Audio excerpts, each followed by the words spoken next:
Hello, and a very warm welcome back to your Friendly Widowed podcast. You're here with your host, that's me, Rosie Gill-Moss, and joining me today, I've got Jess. Hello, Jess.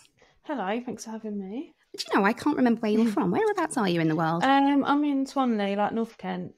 Oh, you're not far from me. Yeah. I'm in Westmoreland. In fact, my son is in Swanley right now as we speak. He's gone to do some activity thing up there, but there we go. I digress.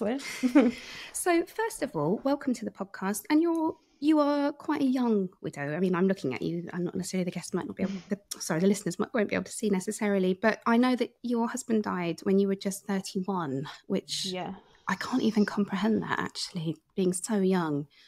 So I'm going to ask you, Jess, because I don't know much about your story, which is kind of how I like it. I like to listen as you tell the story. So I know that his name was Matthew, and I know that he died from cancer, but that's about it. So in your own words, would you mind just telling the listeners your story and how you ended up to be in this club so young? Yeah, well, it's quite a, like, the story goes back quite a few years. We've got time. Yeah. So he actually had breast cancer, which is super, super rare for a man, obviously. He found a tiny lump back in like May 2017. So he was only 28, and everyone was like, well, it's not going to be anything, especially me. I was very dismissive. I was like, why would you even go to the doctors? Like, it's nothing. Like, I'm impressed that you went, actually. I know. So his mum is was very good with it and made him go. Definitely. It wasn't, I was just quite like, yeah, it's fine. But why would you? Why would it even cross your mind? Yeah, it doesn't really, does it? And then the GP was just like, it won't be anything, like, don't worry about it, but sent him to the hospital anyway. Like, they were quite thorough with it, but just were quite dismissive at the same time, like, not sure really. So he went to the hospital and the doctor like felt it and did some tests and stuff, and they were like, you know what, don't worry about it, it won't be anything bad, like, I'm sure it's just like a cyst, don't worry.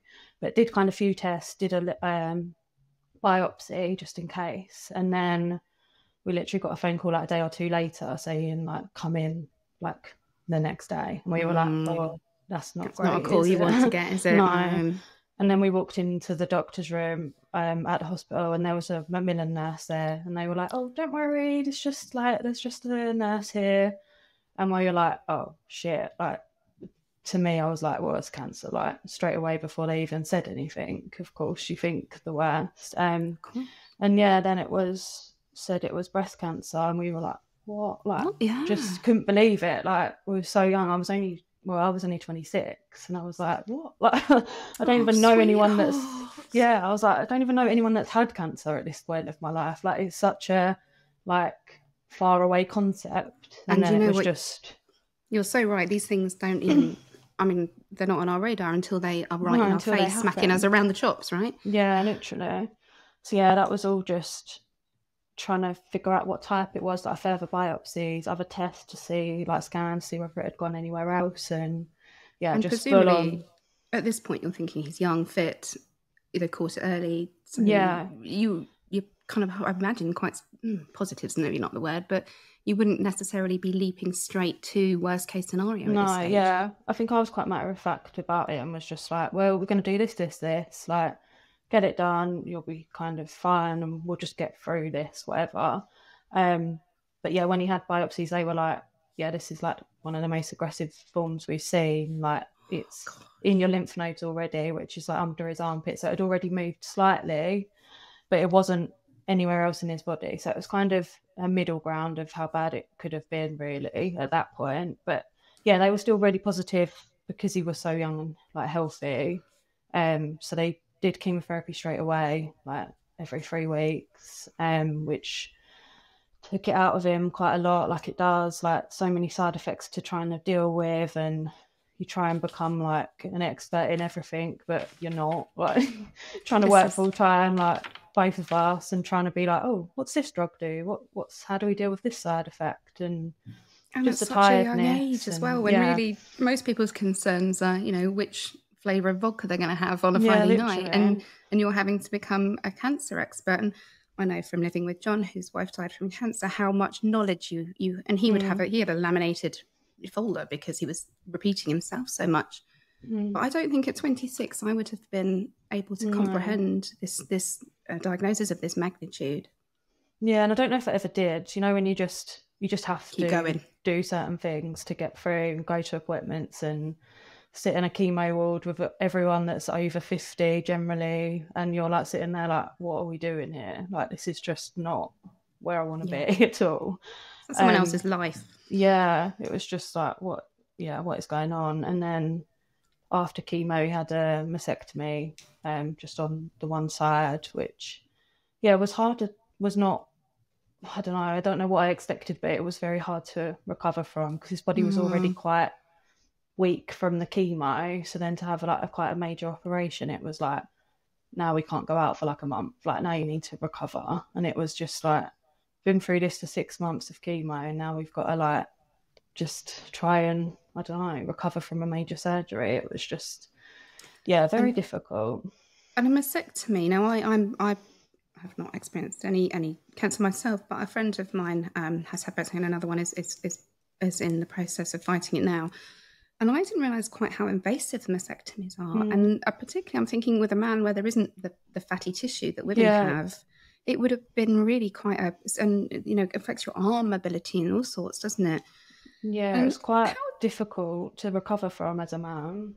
I was going to say, and I realise I'm interrupting you a lot, Jess, but it's genuinely because I'm interested and I'm a bit of a nosy cow, but I'm just wondering what his mental health was like at this point, because men, breast cancer is a predominantly female disease. So he might have, and also with this age, and I'm guessing that he must have felt quite isolated and a bit like he was sort of being stripped of his masculinity. I don't know if I'm putting words in your mouth. It was a very odd time, because obviously if you go into a breast clinic, like where women go for like regular checkups and stuff like that, like everyone's older, but they're also all women. Like, you don't really see men there at all. So I feel like people would look at me being like, oh, well, you're obviously the patient. Assuming it's you.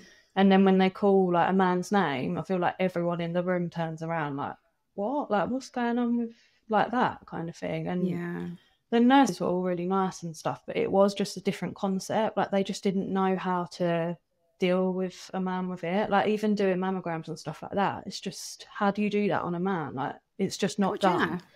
But it's not done until it needs to be done, and then it's just painful and it's embarrassing and it's just horrible for him. Definitely just very I think the age and obviously what it was just, he didn't want to tell people. It was a bit like embarrassing, I suppose, but it didn't need to be. It wasn't obviously anything he'd done or anything, but and then obviously having the mastectomy is obviously affects a woman massively, but it still affects the man and how they look afterwards, and like your body's still different and it's still hard to accept. It's major surgery as well, isn't it? It was hard to recover from, like you said, without the tissue and stuff like that. It's just it takes longer, and I don't think the nurses and that really knew how the recovery would be for him, because I don't know if they'd even ever seen it before. Like, it's super, super rare. And it's very, very difficult to care for somebody that you love when they're going through something like this. And the term that I've heard is cancer adjacent.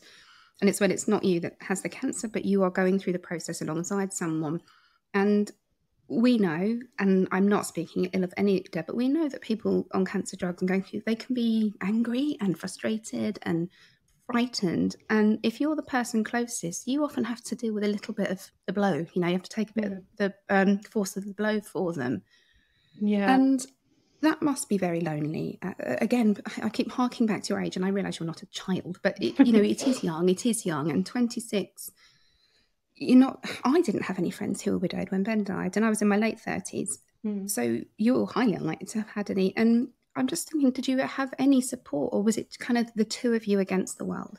I think we were very much like, there's just me and you. Like, we're both really close to our families, but we got together when we were teenagers. Like, that's all we knew. Like, we were just one half of each other. Like, I didn't want anyone else to help him. Like, I wanted to do everything, which obviously is not very sustainable, but somehow it was for a time. We were just with each other. Like, we didn't really want anyone else involved or to put burden on anyone else, really. Oh, that word burden. It is so like sad, that. It is that, isn't it? Sometimes. Yeah. And it's that kind of realization that the buck stops with you guys, you know, that you had to become, you know, incredibly mature in a very short time, I suspect. So you said that he didn't really tell anybody, presumably close family and things. Yeah. So take me back again. So he's had the chemo and he's had the surgery, and you're sort of, you know, hunkering down together, as it were, helping him recover. And then that's back in 2017. So talk to me a little bit about what happened next. So he had like a month of radiotherapy in like the January, February 2018. And then he was on like hormone drugs, which were going to be for like 5 years. But that was kind of it. They're like, right, okay, get on with your life now, basically. They just like, they didn't say he's like disease free, but he was as disease free as they could tell. Like there was nothing, no evidence of disease, but you know, it could be there underlying really. But yeah, it was kind of get out, is there no evidence? We don't know kind of thing, but get on with your lives. Don't worry about it. So we tried our best to kind of move on a little bit, I suppose. He was obviously still weak, getting over chemo and stuff like that, but we got married in the October of 2018, which was always kind of planned anyway, and we still did it. But yeah, there was only like 18 people at our wedding, like just really close family. Like we just wanted to just do it. And like, yeah, it was like, it wasn't about the wedding. It was just, we want to be married. Oh, yeah. That's giving me goosebumps. Yeah, it was great. John and I eloped and married on our own in lockdown because we just wanted to be married. Yeah. And I'm glad that you got to do that. Yeah. I think micro weddings are it's a way forward. So then we had a great honeymoon in Canada for like 3 weeks, which spend the money on the honeymoon. Yeah, we'd always planned to go, and then we would have gone probably a few years before with the year before with the cancer and stuff. But yeah, we did it. He was exhausted for most of it, but I think he was glad we did it. It was, and I bet you're glad now. Yeah, so glad. Yeah, it was our like one adventure, really like epic trip. But yeah, and then all good, like just living life. You know, we had the dog.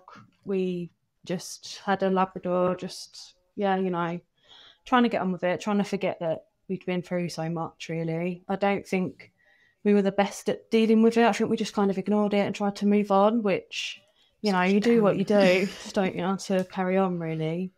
But obviously then COVID happened, 2020, March 2020 or whenever it was. And then he started getting a cough, like by the summer, maybe like June, July. And I was like, you need to do something about this. Like, because they told us to look out for like pains, coughs, you know, anything different really, just to look out for it. But obviously, by that point, it's too late if you've already got a symptom. You know, like they say, look out for it. But he, I think in his head, knew that it wasn't going to be great. So I think he ignored it for a little while and didn't really tell me things.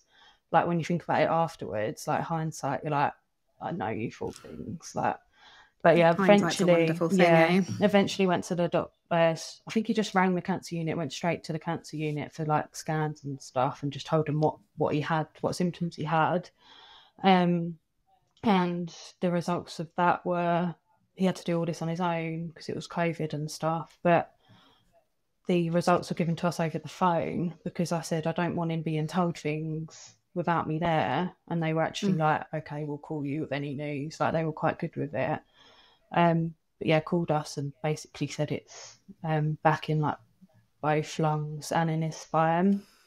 So it was like, and yeah, to hear that over the phone, we were like just felt even more surreal, I think, being on the phone rather than in person. And in lockdown, when everything's a bit... That was like full lockdown, like summer 2020. It was like, how do you tell anyone? Well, I wrote down on your... I made notes and about the fact that he was diagnosed initially in 2017, and I've written a note saying there because of his age, you know, had that been COVID times, would he have been seen? And then, of course, he then got cancer again in COVID, which is, as we know, the worst time to go anywhere near a hospital and have medical treatment. And it was very different. Obviously, I went to... so sorry. Yeah, it was just so different being COVID. Obviously, affects everything. Like, immediately into like isolated and not being able to leave the house for months. Like I couldn't go to work, obviously didn't go to we just didn't go out. We walked the dog and that was it, which like other people were I don't know, when things opened up a bit, going at least to a supermarket, and we were like, no, can't like literally leave the house, like we can't see family. I bet you were terrified. Yeah, it was you were absolutely terrified. Yeah, so the prognosis at that point was 2 to 3 years at best. So I think we obviously went for the 3 years thinking, right, we'll get out of COVID, or at least be able to do some things, you know, you might feel shit, but we'll make the most of it, kind of thing. And then he started chemos and stuff straight away. Like they were quite good, but obviously I couldn't go to any appointments or anything like that, and it was a lot of information for him to take on. Obviously, like, oh, this drug does this, but you might feel this, and you know, just trying to pick up on all the different scenarios, really. Need a medical degree, right? Yeah, it's so hard. And him being on his own and obviously just upset with the whole thing, I think he was just very kind of sad and at that point, and I was a bit more like, come on, like a bit more hopeful, I suppose. I think in any relationship, one of you is always up and down, and that you have that seesaw effect. So I notice if I'm low, like John will kind of pick up the slack and vice versa. And that sounds like what you were doing here. He's very, very scared and sad and probably shutting down a bit. And so you're kind of rallying around and at the very least trying to make sure that he has a positive last few years. Now, this was, when you say this was 2020, now he didn't get 3 years, did he? Because I know when he died. No, so he was relatively well for most of the chemos. Like, I think because a lot of them weren't really doing much, I don't think the side effects hit him as badly in a way, like, because it wasn't really helping him. But they just kept trying different drugs. There'd be some good news, some bad news. Like, you'd have a few cycles of one drug and they're being like, right, it's hard. Like, it was the main issue was one of the tumours in the lungs was quite big. So their main issue was if we get that down a bit, like, you'll be more comfortable, you'll be able to breathe. He kept getting fluid on his lungs, which makes you cough, and, you know, not being able to sleep when you've had a cough for 6 months. Like, it's just all the trying to just make him like get knock-on effects, isn't it? So yeah, some good news, like, oh, the tumour's halved, and then you feel really positive, and then they'd be like, one more cycle, oh, it didn't do anything, change it. And I kept being like, can we not give it a bit longer? And they were like, no, you need to change to this drug. And yeah, eventually I think he was on one, like, we had a phone call only like a month before he died saying, oh, this one's really good, like, this one's working, like, well, it's shrinking, like, it'll make you feel better.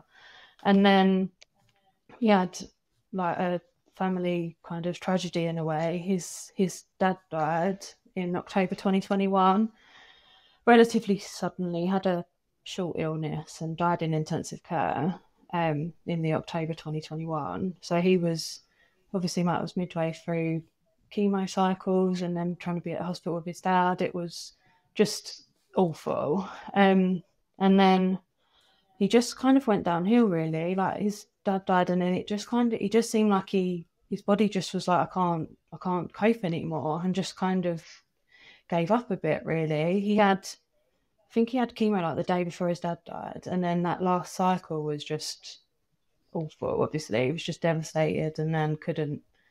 So he ended up, he just had really bad chemo side effects. Like, he had really sore hands and feet, which sounds really weird, but it was literally, couldn't stand on it. It sounded like he was standing, it felt like he was standing on like pins, and I couldn't even like touch his hand. It was just like a weird side effect to have, but it was awful. One of my male guests that said this, I'm sure it was, and his wife loved to have her hand held, and he said one of the things that the cancer stole was just that that sort of physical touch, you know, just being able to hold hands, because she couldn't. Yeah. So yeah, he went to his dad's funeral and then literally couldn't get out of bed the next day. So I think I left him for a bit and then called an ambulance, because I was just like, I don't know what to do. Like, you're in so much pain, you can't eat. He had mouth ulcers, which is also a chemo thing. Couldn't eat, like, wouldn't really drink that much. And I was like, I don't know kind of what to do. It was, hospitals were opened up a bit more by then. So, like, I thought if I call an ambulance, I can at least maybe go with him, just kind of figure out what's going on. Like, didn't really think he was any more ill than he'd been the previous few months, really. It was just like, let's get these side effects under control. So he went off in the ambulance, and then was in hospital for a week, and literally when he'd been in there like a day or two, and it was just like, I was just like, oh my God, like you've just gone downhill so quickly. Like it was just not expected at all. But I still thought he was getting better. He had like an infection by that point, quite a bad one. Just they didn't even really know why. Just his body's so low, immune system so low. But they still seemed really positive to me. I don't know if when you're like a bit blinded, but I think they seemed positive. Like we can treat this. Like he'd probably be okay. And then the day before he died, they said to me, "Oh, this is that. Like it's 50-50." And I was like, how have we gone from let's give him all the drugs, like we can do this, to like giving up? Basically. It felt like giving up. Yeah. So yeah, it was like we didn't really know it was as bad as it was. Well, I don't think I knew it was as bad as it was, but I don't think they did either. I think because he was so young, he still looked relatively healthy. Like he was a big guy. He was like 6'1". He just looked like healthy and young. Yeah. Relatively. Yeah, and then he on the day he died, in the morning, his mum and his sister had come to see him and his brother, I think, and he was just like, can everyone just go home? Like I really just want to be with Jess. Like I don't want everyone here. Like he was too tired. He just couldn't. Yeah, it wasn't in a I don't want to see you. It was just in a I need a rest. I don't want to have everyone here. So yeah, I think they'd asked me about a DNR that morning that he died, and I just hadn't. I was like, no, I'm not having this conversation. I just literally avoided it. I was like, I can't. I was on my own with him a lot of the time, and they kept asking me things, talking to me, and I was like, I can't. Like, this is too much for me on my own. And I also was very aware that he was there. He was asleep. He was out of it a lot of the time, but he was there. Like, how are you asking me to like answer these questions when he's there? He can hear you. Or I thought we could hear them. Like, I kind of was just like, no, I'm not asking you. And we spoke about it as a family and was like, they kind of agreed that I needed to make that decision. It was up to me. And gosh, I was going to talk in my head, I was like, I need to talk to him about it. I need to explain that I've been asked this and what he would think about it. Not really thinking, oh, he's too out of it to know at this point. But yeah, we didn't get to that conversation really. We were just, his family went home, we were just sitting together. I just kept talking to him, just random things to say. He's like half asleep, half awake. And at one point he wakes up and like looks at me. So I like stood up over him and was like giving him a hug and was like, oh, I love you so much. And he like, because I was awake, I was so excited. I was like, let's hug him and talk to him. So I was just like, oh, love you so much. And he was like, oh, I love you more than ever. And then literally 2 seconds later, he stopped breathing. Like literally just like that. Yeah, it was horrendous. Oh my gosh, that's made me do the goosey thing on my arms. It was so awful. But as far as last words go, I know, and that's like obviously with me forever. But that you should have it tattooed. I know, and it's what he always used to say: "I love you more than ever." Like that was just his thing. But yeah, and then he literally just like, obviously because I hadn't signed the DNR, they tried CPR and stuff like that, which they probably shouldn't have done. But in the moment, I was just like, help him, like do something. It was me just, obviously in a complete state on my own in this room. And I was just like, do something. But obviously it didn't. Obviously, he was too ill for that. Okay. But yeah, so I called his family and was like, come now. And by the time the doctor came in to tell us like he was gone, his family had arrived. So I was like, obviously those 20 minutes, half an hour when doctors were with him and his family were on their way, I was just like, oh my God, I don't know. I don't know what I did or what happened. It just doesn't feel real. No, it didn't, of course. Because it's like being out of body. And I've compared it to being, I was watching Broadchurch at the time and it felt like I was in an episode of Broadchurch, which I don't know if you watch that, BBC thing. And it just, I think it's your brain's protection. Mm. I think it's protecting you from the magnitude of what's happening. But I'm just picturing you, waiting outside this hospital room and not knowing what's happening and all on your own. And I want to go back in time and give Jess a cuddle because I bet you're only up the road as well. Yeah, Yeah, I was just, yeah.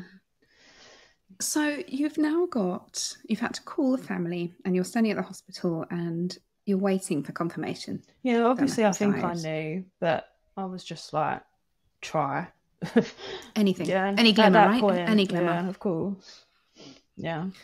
And then what happens next? So did they go and say goodbye? Were you able to say go and see him? We all went back in to see him.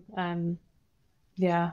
And just, yeah, you just stay there for as long as you can, and then you're like, I suppose I'm meant to leave now. Like, what happens now? Like, I remember clearing up his stuff. We'd been there a week. Like, we'd accumulated a lot of things. Like, I'd been staying there for a couple of nights. Like, I was just like, okay, now I've got to pack up this room and pack up and leave. It was the most surreal thing. Yeah, the whole losing your partner is just horrific, however it happens. But this feels like it was particularly brutal because you seem to be given so much hope. It was. And hope is really important, like really important. We need hope to survive. If the hope goes, but it's false hope is quite harmful, I think. And I'm not saying it was the medical staff's fault or they did it deliberately. Of course I'm not. But that glimmer all the time that he might be okay, it means that when he died, I'm guessing it was still in a way a shock because there's a lot of bargaining and you're thinking, well, if they do this, he'll be okay. And then suddenly he's not.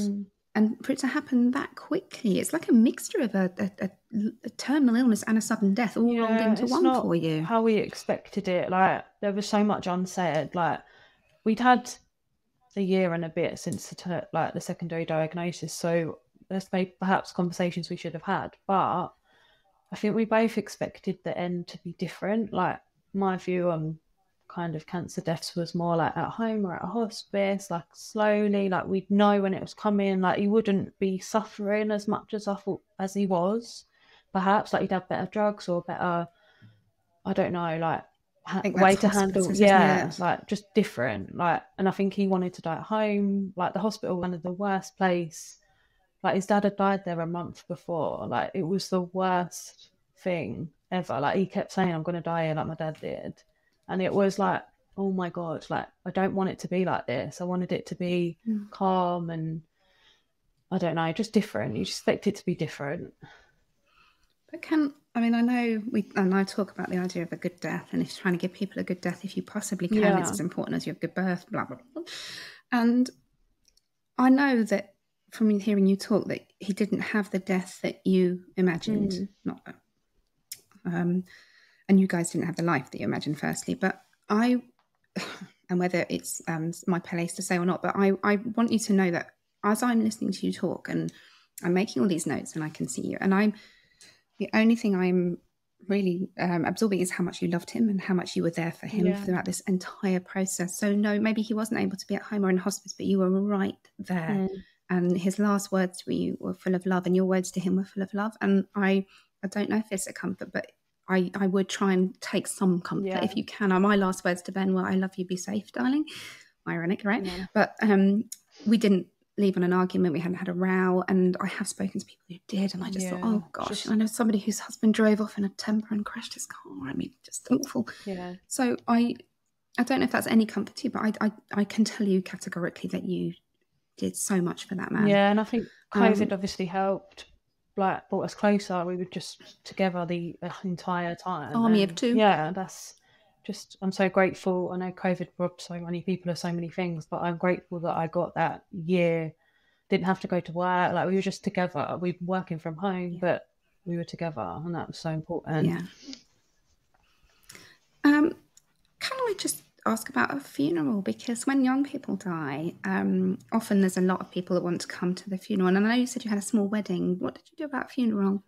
It was a big funeral. Yeah, it wasn't. It was because I think COVID restrictions were fully lifted by that point, or at that point, and it was just a lot of people that it was kind of a comfort at the time. I think I stood up and spoke, and it was really important for me to get that out. Yeah, I think it gave me a purpose at that time. Yeah, just to be like, I need to say stuff. Yeah, just I did, because I felt there was so much left unsaid, and I wanted to kind of publicly say what I wanted to say to him.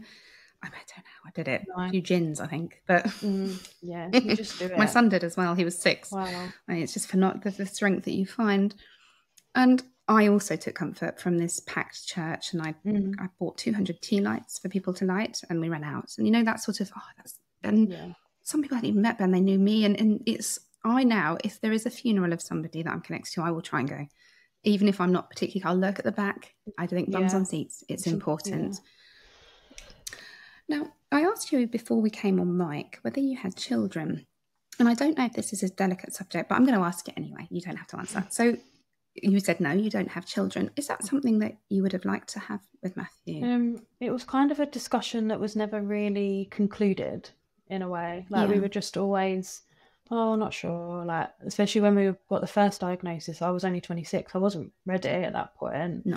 Like, we just wasn't really sure. And then in those few years in between the cancer, like, coming back and going, like, it was kind of, he was like, we was just kind of enjoying life, trying to, without any added stress and pressure. So it was kind of like, we were like, maybe it'll happen one day. And I think maybe if the cancer hadn't come back, maybe we would, but it's not a massive regret I have. Yeah, it's not like I'm really, really upset that we didn't. It was, The reason I ask is because there's a tendency sometimes when you lose your partner for people to say, do you have children? And if you say no, it can almost be seen as a slightly lesser grief, because, that's okay then. Now, I'm not playing down the enormity of parenting grieving children. I've done it. It's not easy. But when it's just the two of you, you haven't got for want of a better word, distraction. So I had to get up. I had to get my kids to school. I had a 6-month-old baby that needed feeding, changing, and, all the rest of it. If it had just been me, I don't know how I'd have got out of that bed every day. And I'm wondering what your motivation to keep going was. And I'm genuinely interested, because I felt so low when Ben died that the kids kept me going. And I think you are incredibly brave. And I'm wondering how that bravery helped you in those sort of, let's say, 6 months. How do you... Yeah, it was definitely, at the time, I was like, I wish I had a kid here. Like, obviously it's hard, but I was like, I wish I had something to get up for. Like, I wish, obviously, I had a bit of him. Like, there was a lot of, like, at the time being like, I wish I had something to look after. But at the time, I still had the dog, and as much as the dog isn't a child, she was mine to look after. Close. Mine only. No one else was going to look after her. Well, family did help, but she was my responsibility, and I didn't want to let her down. And they need walking, so you got to get the fresh air, right? And she got ill within like 2-3 weeks of him dying. Yeah, it was that close. Literally. Oh, yeah, no. she was at the vet's while Matt was dying in hospital.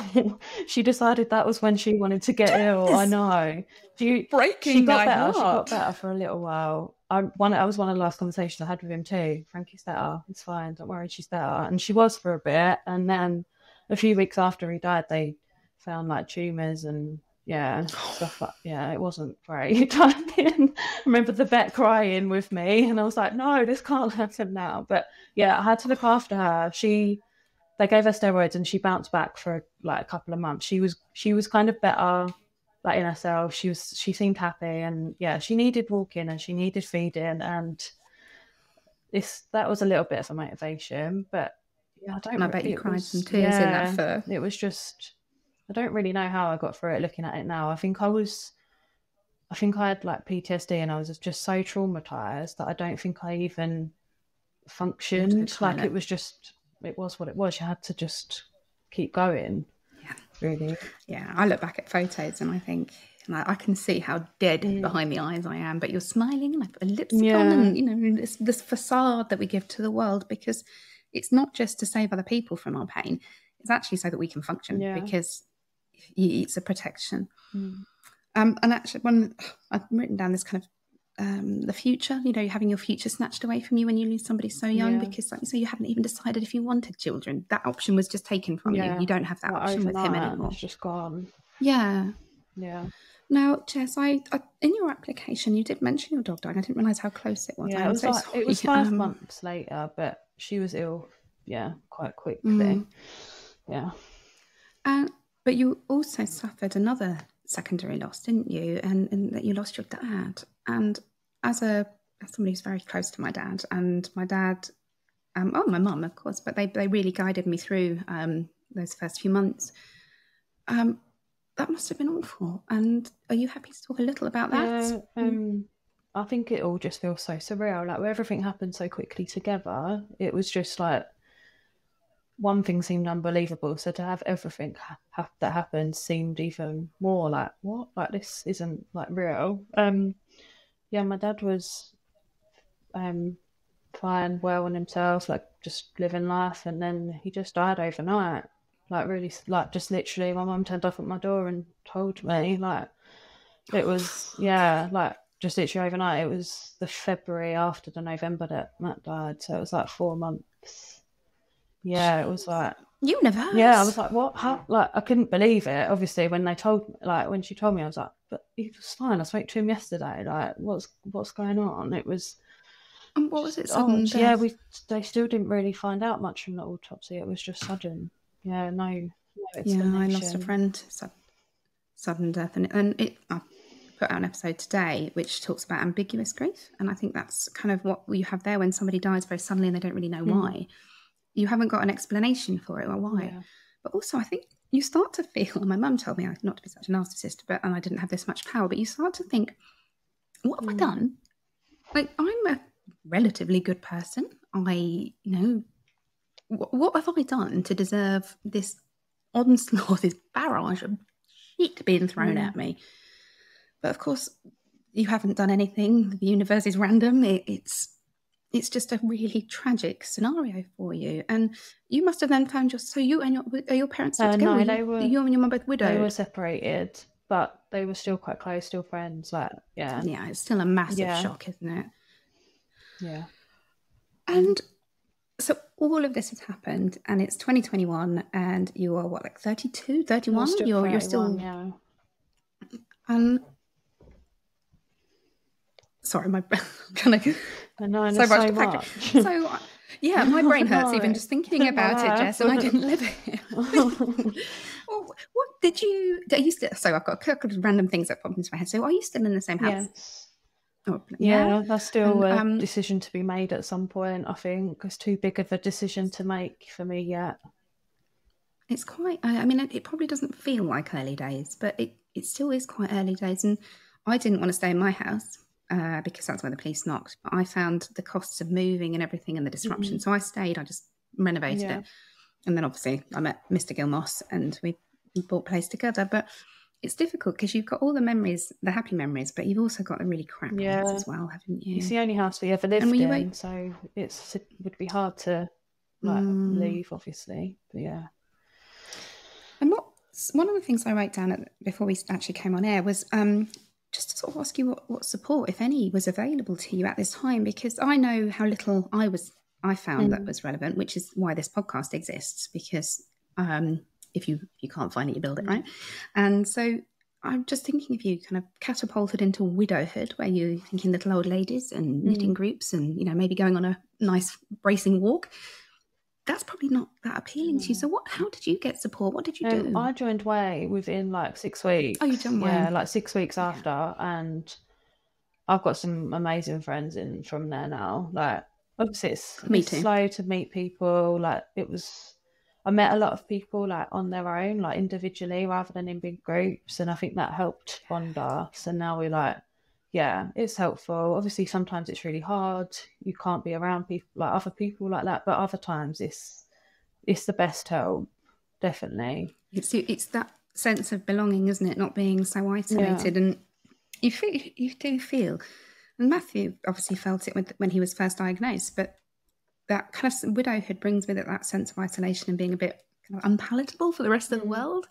And yet you're still so young and you've got so much life to live, but you've already been categorised as widowed. It was super hard to know, like you said, your stereotypical widow. It's just not us. And And your friends don't understand. And even if they might desperately try, and I have many friends from before, but I've also lost quite a lot of friends from before, because you are different. You are changed irreparably. I can't say that word.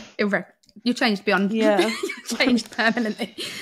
And I'm not. I think of myself, and I was not a girl. I was 37, but I think of her as a little girl, or a teenager almost, because I was not prepared for this. No. But somehow we do. We keep going. You keep putting your foot down on the floor, and you keep going. And I am really sorry about your dog. Do you have a new dog? No, I can't. You can't do it. Not really. I think it would be too much. Like, she was the only dog we ever had. just not ready. I borrow a dog. I borrow a dog. Lucy dog for the weekend. I'm on borrow my doggy, and I borrow a couple of dogs. Are you? So that's nice. But that's no. Oh well, I'll bear you in mind if I need dog sitting. I'm not ready for the responsibility, I don't think. And my other question really would be, what about work? What do you do for work? I'm an accountant. Yeah. You brains as well as looks, right? So, and how were they with you? Because that's obviously a job that requires quite a lot of mental effort. I couldn't do it. So, did you find that you had that widow brain where you would make mistakes and things like this? I had 2 months off, which was not long enough for me. It felt it at the time. I was like, what am I going to do every day? Like, I need to go to work. But now I think I should have had longer off. But I went back 3 days a week, which was a good amount of time for me. Like, I'd then have a 4-day weekend, like 4 days off in a row, and that helped. But yeah, it was so hard. Like, and no one really wanted to talk about it. Like, obviously they knew him. I'd been there a long time. It was, some people would obviously mention it, but others just ignore it. And you're just like, just getting on with it. It was so hard to concentrate. Like, my brain, it still doesn't work. Like, I'm like, how am I meant to do this job like that I used to be good at, and now I feel like I'm not?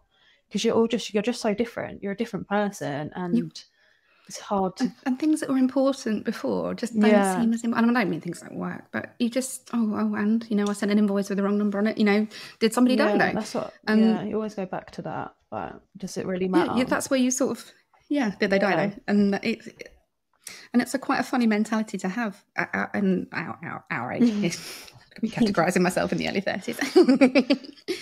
And so what does life look like for you? So you are working and you're in the same job. So I do 4 days a week now, which I've done for a little while, which it helped. Yeah, I couldn't do 5. Like, it helps having that little extra day off to recover. Yeah. I wholeheartedly support not working full time. And still hard. Counselling is my next question. Have you had any counselling or anything like that? So I tried a lot of talking therapy very early on. Did like one session with like 4 different people. I was like, no, I hate this. Like, this isn't for me. And then I had a big break because I was like, I'm clearly not ready. If I don't like all these people, it must be a me issue. What's the common denominator? And then I'd say a bit of a breakdown. Like, after Frankie died, after my dad died, I was like, fuck this, I can't do it. I was very, very low. Like, I had tried antidepressants, and the doctor referred me for like CBT specifically for my PTSD and for my flashbacks and stuff like that I kept having. Like, it wasn't great. I wasn't really sleeping, and you go through all the different phases of shit. So then and then you go back into them again. That's the thing, you think, well, I've done that phase, and then you go back so I in. tried CBT, which I think helped that specific PTSD issue for me, and then had a few months off, like finished my kind of like NHS amount of that. Completed it. I got that done, and then whole 6 weeks did you get? I think I got a little bit more, because you get more for multiple grievances. The more people that die, the more you get. So I had, and then a little bit later on, maybe like last summer, I had like talking therapy again. Well, no, like actually did talking therapy this time, and that helped. More than one. I think I did like 10 weeks of that, which is good and bad for me. I find it really, really difficult, and then I find it affects me for a little while, because I'm like, I've just had to get all this out of my brain, and now I can't stop thinking about it. So I don't have anything regular at the moment. I've written down 4 letters. EMDR. Yes, I did. I think I did one session for too early on, like just to see what it was like. God, you did. Yeah, I was like, try that one. Yeah, and I never went back. Yeah, but that's that scattergun approach. And I've had some mental health problems all my life, actually, but they came to a head in the last 12 months because I stopped drinking and I went back into my grief. And I've had lots of talk therapy. I'm into my 3rd year now. I think I've paid for her extension.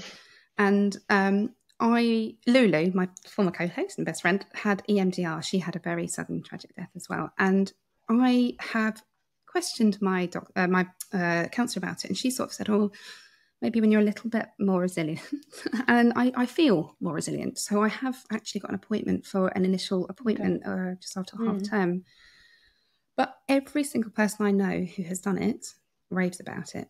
And it's meant to be quite quick and very effective. So I don't know if this is me going, "Oh, I'll do that. It's quicker than the prolonged process of talk therapy," because that is very much how I operate. But I'm also thinking, well, I owe it to have a go, because I don't think it's going to make anything worse. Yeah. So I might document it on the podcast and talk about it a little bit, because if it helps me, then I see no reason why it wouldn't help other people. And John's considering it as well, but I mean, bloody well done on you though for seeking out all this support, because I know that it won't have been offered to you. You'll have had to go and find it. Super, difficult to come by, but my GP's been pretty good, to be fair.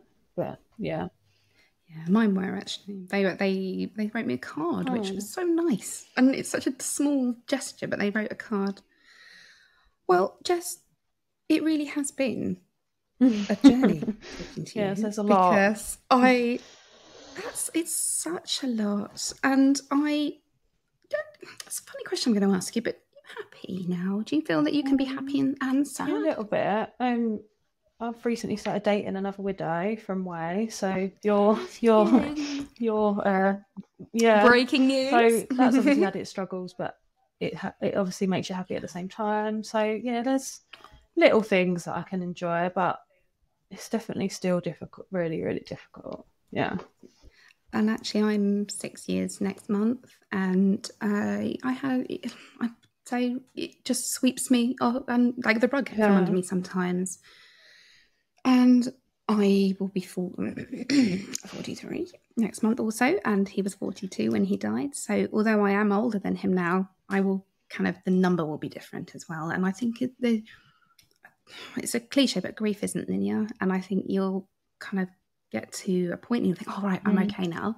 And then you'll see somebody that looks like him. And you'll just, I'm guessing, but it is, we expect that we're going to work through these stages and we're going to do the therapy and possibly even have a new relationship. But it doesn't stop. It doesn't change hole that's in you.